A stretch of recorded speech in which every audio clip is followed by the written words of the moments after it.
آبریکا آبریکا شیلنگ بدیم لنگی تو، خونه جوانان ما میسوزه در چنگ تو. خب کافیه، چی میگی داداش؟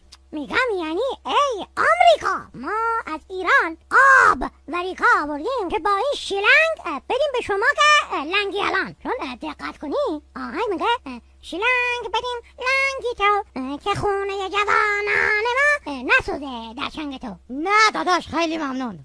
داداش مقاومت چرا میکنی؟ بارهای مقوی مثل تنقلات، ناتبارها مثلا ناتبار پسته، فندق، آجیل و بادوم و شکوبارها، تخمه ها، اسنک ها و ایناست کلی آذوقه آوردیم براتون. تازه پاپ کرناشونه که اصلا نگم براتون، انقدر خفنه که یه جورایی کرن استار محسوب میشن. اینا بین خودمون بمونه. نه داداش ما نه آذوقه میخوایم نه کمک، خودمون خاموش میکنیم.